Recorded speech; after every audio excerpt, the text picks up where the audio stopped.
Hi, I'm Thad Smith, Executive Chef at Sterno Products, America's leading provider of portable warming and ambiance solutions for the food service industry. Welcome to our second edition of our podcast series, Getting Your Express Catering Operation Up and Running. In Taking the Dive, our first episode, we met Director of Operations for Salvation Pizza in Austin and chatted with him about his decision to get into express catering. It was a great conversation and well worth a listen. You can find a link to that episode at sternopro.com/training center. As you know by now, express catering, also known as drop-off catering, is one of the fastest growing and profitable segments in food service. Let me give you a quick definition if you're still unclear. Express catering is a service extension, excuse me. Express catering is a service extension of an established restaurant or caterer that is designed to work in concert with day-to-day operations and provide an additional stream of revenue. Express catering provides customers with the opportunity to host an event, say a business lunch, a family gathering, holiday party, whatever it is, and enjoy the great food and experience of their favorite restaurant at their home, place of business, or in any setting of their choice. Once again, I'm delighted to be joined by George Toranzo, Director of Ops for Salvation Pizza. For the last several months, we've been working with George, helping him and his staff get an express catering operation off the ground. During that process, we have put together a kind of case study that is part of our larger express catering educational program, which can also be found at sternopro.com/training center.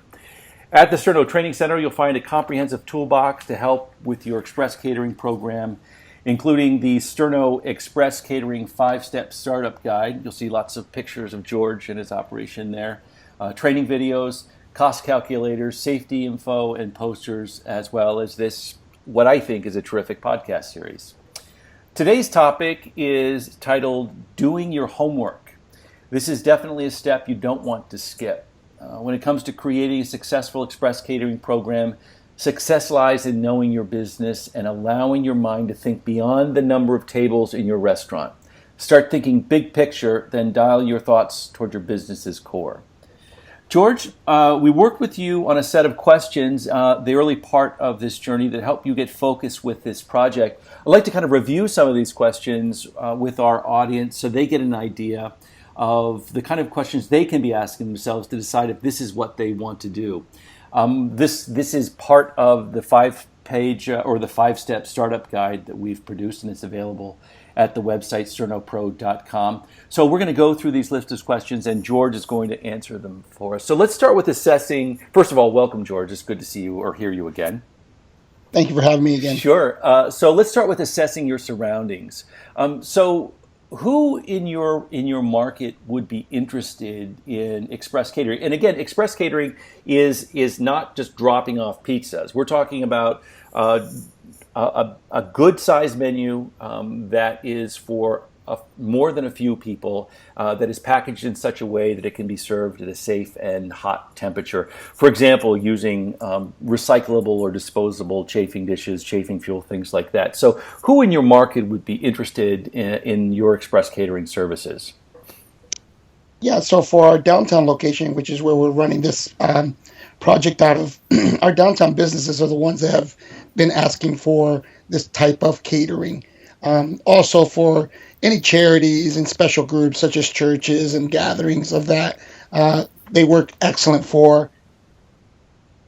Great. So as far as your marketing of those groups, are you doing anything special to get the word out to them? I know it's very early in your journey, but are you working with anyone in particular to reach those people? We are. We do have a PR company that is focused on helping us with not only the businesses, but also with all charities that they are involved with and anybody in the community that they do work with. Our PR firm is very good, so they're instrumental in getting the word out to a new project. And also because people are excited as we've kind of leaked the word that we're doing this. We've had a lot of great feedback as far as to, oh, that would be great for this that I do, or this would be great for that I do.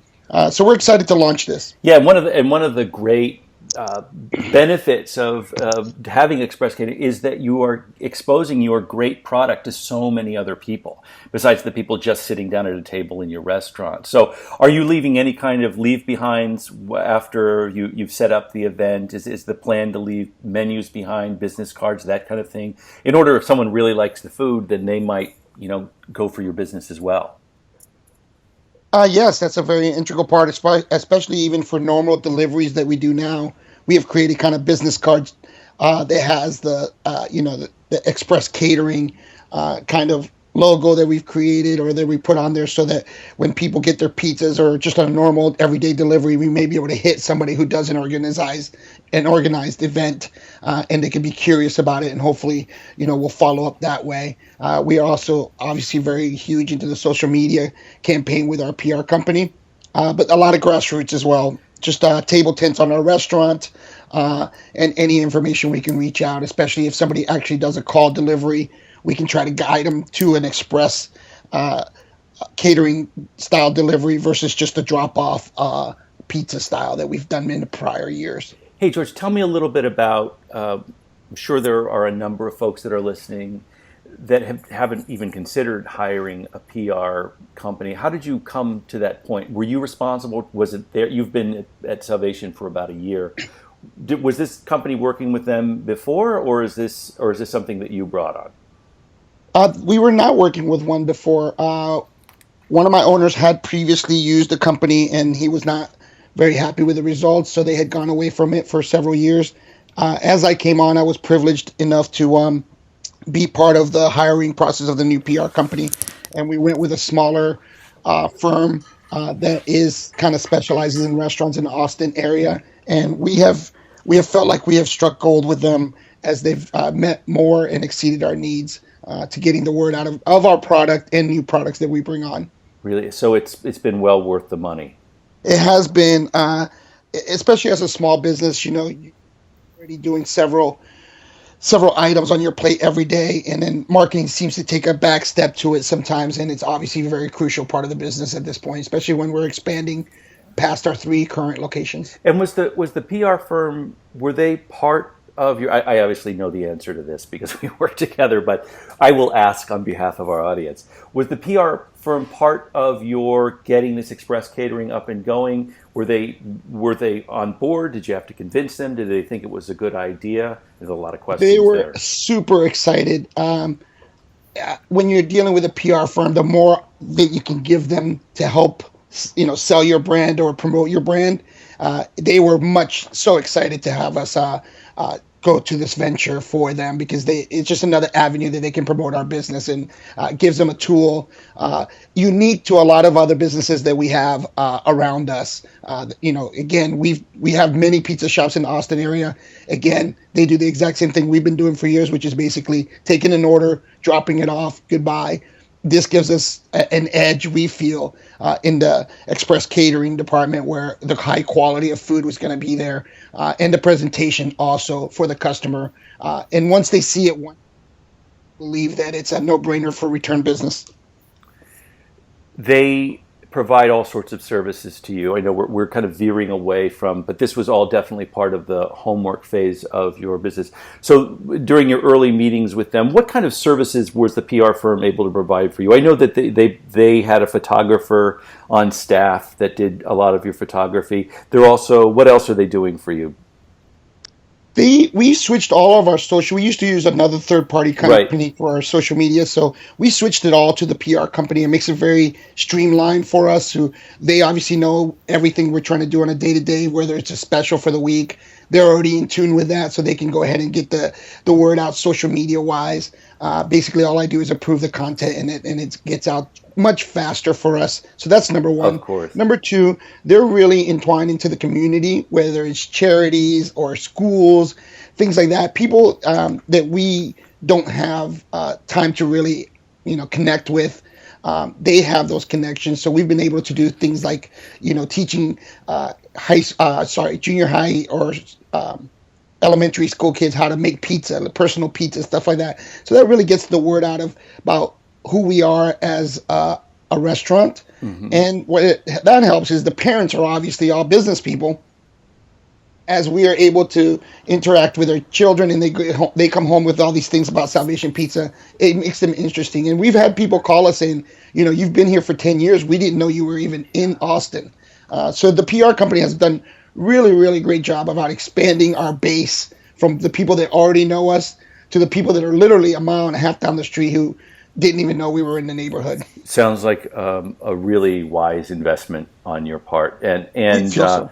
just takes so much off your plate that you're not an expert in, and not that you couldn't become an expert in it, but it takes so much off your plate and really gives it to professionals that can really move your business forward. Because as we get into this next part of the actual operational side of this, those are things better left to folks that know really what they're doing with it. So on to just let's get a kind of feel for your surroundings. Do you have a lot of folks, a lot of other business restaurants around you that are doing express or drop-off catering at this point? We have a lot of competitors that do kind of what we do. It's either a real drop-off service or it's a full service catered event where they're manning the person, but not really to what we're trying to do now with Express Catering, which is why we're so excited to be one of the first on the block, if you will. Okay, let's talk a little about, you've got 3 locations, 3 really similar yet very different in many ways. And go to Salvation Pizza if you're in Austin for sure. You've got 3 locations. What would you say probably would be the best one for folks to go to if they're in Austin visiting for the first time?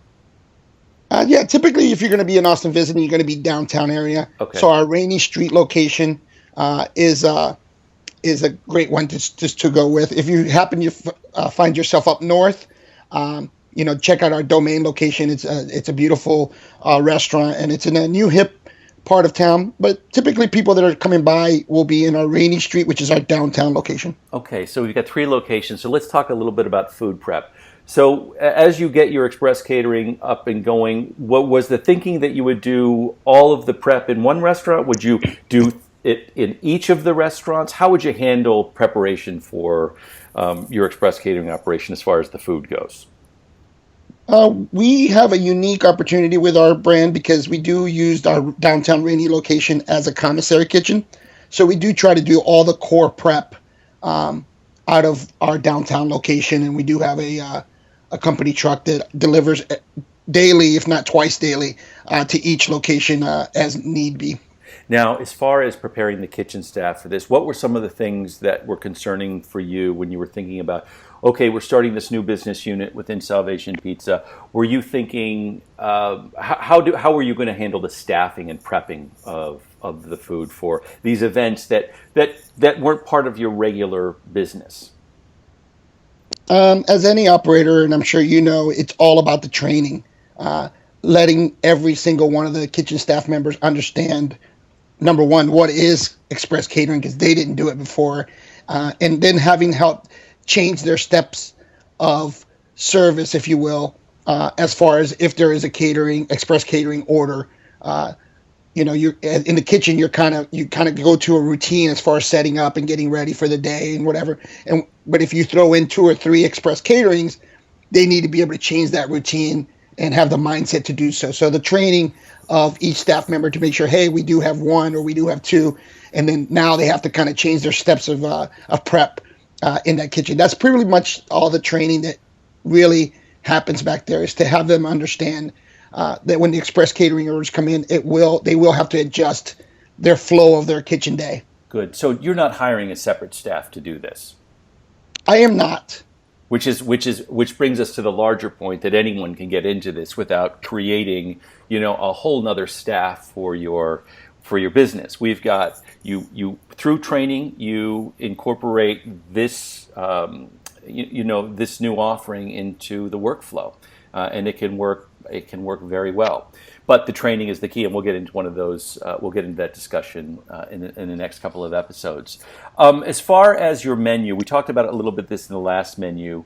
Was there anything that is happening with your express catering menu that will throw a wrench into the works, or did you try to keep it as close to the original, your core competencies of the Salvation Pizza menu? Yeah, we definitely tried to keep it to the core. of everything that we do. As again, not to throw the kitchen into any kind of traps. We are experimenting with new items, especially to add some meats to the pastas that we offer. So we are going to try, and I think that it's important that not even just on the first try, even down the road, 6 months later, if something isn't working, go ahead and change it up and see what else you can input, obviously. But we are trying some new things and new items that we don't offer on our everyday menu to the express catering menu, to try to draw that clientele and that business in. We try to keep these to 15 minutes, so I'm going to kind of get to my last question here, maybe my second to last. But it's important to know for our listeners that the whole list of questions that George went through are on page 7 of the 5-step startup guide, the Express Catering Startup Guide, that's at sternopro.com/training center. Let's talk about delivery. How are you handling delivery of your Express Catering orders? We are doing this twofold. We're doing it through a third party, and we're also doing in-house. A lot of our, as everyone probably knows now, third party delivery has become a huge business, especially here in Austin. So we are training them in the safety of how we're doing it in-house as well. So twofold, we're also going to be delivering on our own. It's fascinating how the times have changed, even in the year that I've been in Austin. But we're excited to execute it. Great. Now, what is your distance for delivery? How far out will you go from where the order is placed? As a rule of thumb, we try to stay within one zip code of our main zip code. We found that to be a very good guide as far as keeping the quality of the food and the distance, and also taking into consideration Austin traffic can be challenging at times. So if we stay within a zip code of ours... It's a nightmare, George. Last time I was there, it took me an hour to go 10 minutes. So, So, hey, thanks so much. Again, all the questions that George went through as he was deciding if this was the right choice for him are in the homework section of the 5-step startup guide, the Express Catering Startup Guide, available at sternopro.com/training center. George, that's all the time we have. Thanks so much for joining us. We'll be back with George next time with episode 3 of Getting Your Express Catering Operation Up and Running. Our topic then will be menu development and pricing. Our previous show was called Taking the Dive. This is homework, and then we will do menu and pricing next time. Be sure to follow Sterno Products on Facebook and Twitter, #Express Catering. George, again, your website? It's salvationpizza.com. George, thanks so much. I'll talk to you next time. Thank you. Thanks, people. Keep cooking.